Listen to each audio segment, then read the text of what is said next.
उपाध्यक्ष का गुरुग्राम जिला से पद मिला है। पहले मैं जानना चाहूंगा, आज जो देश के हालात बन रहे हैं, लगातार दिन पर दिन किसी ना किसी चीज को लेकर विपक्ष दर पे दर आरोप लगा रहा है बीजेपी पे, तो इस पर क्या प्रतिक्रिया आपकी? देखिए, विपक्ष आज की डेट में मुद्दा विहीन हो चुका है। विपक्ष के पास कोई मुद्दा नहीं है, क्योंकि मोदी जी ने सारे ऐसे काम निपटा दिए कि उनके पास कुछ नहीं बचा। चाहे वो धारा 370 हो, 35A हो, 3 तलाक का मुद्दा हो, राम मंदिर का विषय माननीय सुप्रीम कोर्ट के आधार पे उसका भी फैसला हो गया। तो विपक्ष आज की डेट में निरुत्तर है, उसके पास ना तो किसी बात का जवाब है, सिर्फ हो हल्ला मचा रहे हैं। अब उन्होंने और भी कुछ नहीं, उनको काम मिला तो उन्होंने भोले वाले किसानों को भड़का दिया। 2-4% भटके हुए किसानों को उन्होंने भड़का के इधर उधर बैठा रखा है।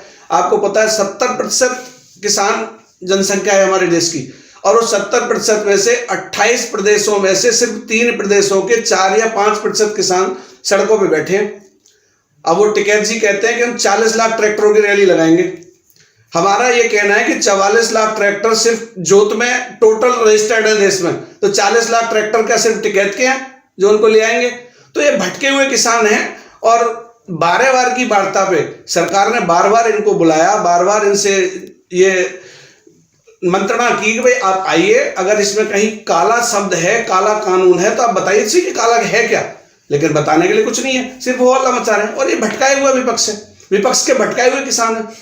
मैं बात करूं, विपक्ष ने एक आरोप लगाया इससे पहले जो 12 तरह के बैरिकेड्स लगाए गए थे दिल्ली बॉर्डर पे, तो क्या ये सही था दिल्ली के किसानों के लिए बैरिकेड्स लगाना? किसानों के लिए बैरिकेड्स लगाना सही या ना सही के अलावा तो आप ये देखो ना, किसानों ने जिस तरह से उपद्रव मचाया 26 जनवरी हमारे गणतंत्र दिवस के दिवस पर, क्या वो सही था?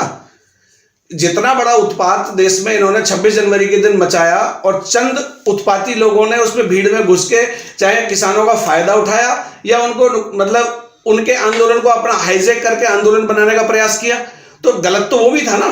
पुलिस का काम है, पुलिस प्रशासन का काम है कि किसी उपद्रव को रोके। जो बैरिकेड्स 10 दिन लगाए गए थे, क्या वो बॉर्डर पर नहीं लगने चाहिए थे बैरिकेड्स? जो चाइना बॉर्डर है, जैसे पाकिस्तान बॉर्डर है, लगातार हमले होते हैं, हमारे जवान तक शहीद होते हैं, तब वो बैरिकेड्स वहां पर नहीं लगने चाहिए थे? आप देखिए, जिस समय से भारतीय जनता पार्टी की सरकार देश में आई है, बॉर्डर पे बहुत कुछ हो चुका है। बॉर्डर पे बार्ड वायर की फेंसिंग हो चुकी है। बॉर्डर पे आज इजराइल से ली हुई हमारी तकनीकी के ऐसे ऐसे सिस्टम लगाए जा चुके हैं कि अब हमारी कोई अगर सुरंग बनाकर भी हमारे देश में घुसने का प्रयास करता है तो उसको भी हम डिटेक्ट कर लेते हैं। अभी आपने देखा होगा कुछ दिन पहले कई सारी सुरंगें पकड़ी गई हैं। तो देश में हर दिशा में काम हो रहा है। अभी बात करें जो लगातार मुद्दा जो अभी विपक्ष ने उठाया कि है महंगाई और पेट्रोल के दाम को बढ़ना, क्या प्रतिक्रिया आपकी? क्योंकि 3 महीने में लगातार 325 रुपए बढ़ चुके हैं और आज भी 25 रुपए सिलेंडर बढ़े हैं। आज भी 25 रुपए सिलेंडर पे बढ़े हैं, और आज सिलेंडर की कीमत दिल्ली में 794 रुपए हो गई है। लेकिन क्या आपको ये याद है, मीडिया को भी एक मीडिया में भी आप लोग ड्यूटी कर रहे हैं, तो आपकी भी एक देश को बताने की ड्यूटी है कि आप देश को ये समझाएं कि 1 जनवरी 2014 को 1241 रुपए थे इस एलपीजी गैस सिलेंडर के दाम। तो 1241 से जब इसको 400-500 रुपए पे लेके आए, तो तब क्या किसी को कोई पेन हुआ? मोदी जी ने चारों तरफ से, हर तरफ से काम किया है। अगर 2 रुपए किलो चावल पहुंचाना है, लॉकडाउन में पूरी अर्थव्यवस्था चरमरा गई दूसरे देशों की, लेकिन फिर भी हमारा देश संभला रहा और बड़ी अच्छी प्रगति से अभी इस समय भी हमारी जीडीपी बढ़ रही है।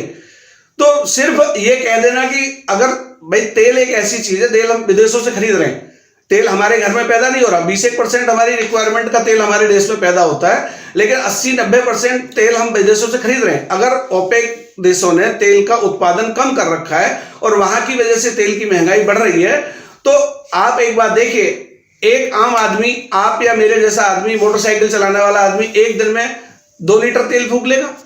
कितने किलोमीटर आप ज्यादा से ज्यादा रनिंग करोगे? 2 लीटर तेल अगर 20 रुपए महंगा मिला तो आपका 20 दूनी 40 रुपए, 40 × 30, 1200 रुपए महंगाई। लेकिन क्या 250 रुपए में वैक्सीन किसी देश को मिल पा रही है? मोदी जी ने इस समय 250 रुपए की जो कॉस्ट निकलवाई है कंपनियों पे दबाव बना के कि 250 रुपए में आम आदमी को वैक्सीन मिलेगी। क्या इस बात के लिए तारीफ नहीं करनी चाहिए? तो वैक्सीन का तो लोगों ने ये भी आरोप लगाया कि वैक्सीन तो नुकसानदेह कर रही है किसी लोगों को। अब वैक्सीन नुकसानदेह कर रही है, इसका सबके सामने सुबह 6:15 बजे माननीय प्रधानमंत्री जी ने खुद जाकर के एम्स में डॉक्टर गुलेरिया की देखरेख में खुद को वैक्सीन लगवाई है और भारत बायोटेक की वैक्सीन लगवाई है, जिस पे विपक्षी आरोप लगा रहे थे। तो विपक्ष के विषय पे तो विपक्ष के पास कोई काम नहीं है, मुद्दा विहीन राजनीति कर रहे हैं विपक्ष। अभी हम बात करें जो 10 महीने का जो कोविड का लॉकडाउन था, उसके कारण लाखों लोगों की नौकरी भी गई है, लाखों लोग बेघर भी हुए हैं, घर भी छूट गए। पर फिर जिस अकॉर्डिंग महंगाई ने लोगों की कमर तोड़ी है, उस पर क्या प्रतिक्रिया आपकी? महंगाई की अगर आप बात करें तो जिस समय 2014 में माननीय मोदी जी ने प्रधानमंत्री पद की शपथ ली, उस समय अरहर की दाल 200 रुपए थी और आज 100 से 115 रुपए किलो में अच्छी से अच्छी टॉप क्लास क्वालिटी की दालें हैं। तो महंगाई कहाँ है?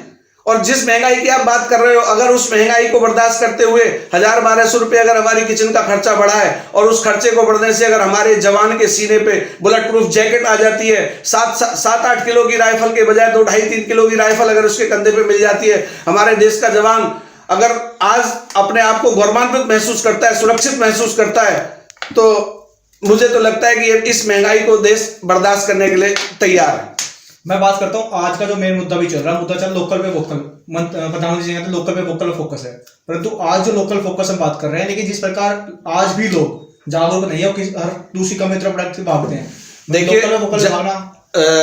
जागरूकता हमारे देश में लाने से लाई जाती है। आपको याद होगा एक सफाई अभियान नाम का हमने अभियान चलाया माननीय मोदी जी के नेतृत्व में। उससे पहले हम कहीं भी थूकते थे, कहीं खड़े में पेशाब करते थे, कहीं भी निकाला और कुछ भी फेंक दिया, और कुछ लोग तो यहां तक हद पार करते थे कि गाड़ियों में बैठे बियर पीते हुए जा रहे हैं और बोतल खत्म हुई फेंक के मारी सड़क पे।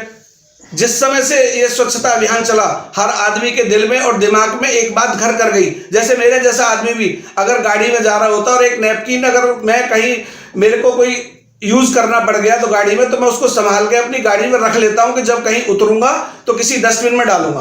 परंतु आपने सफाई अभियान की बात की, गुड़गांव में तो आज 80% सफाई है ही नहीं, कहीं पर भी बात करते हैं। मैं तो अगर सफाई अभियान की बात करते हैं तो देखिए, जागरूकता अभियान इतने चलाए गए, जैसे कल भी हमारी संस्थाओं द्वारा और नगर निगम द्वारा कल भी एक जागरूकता अभियान था।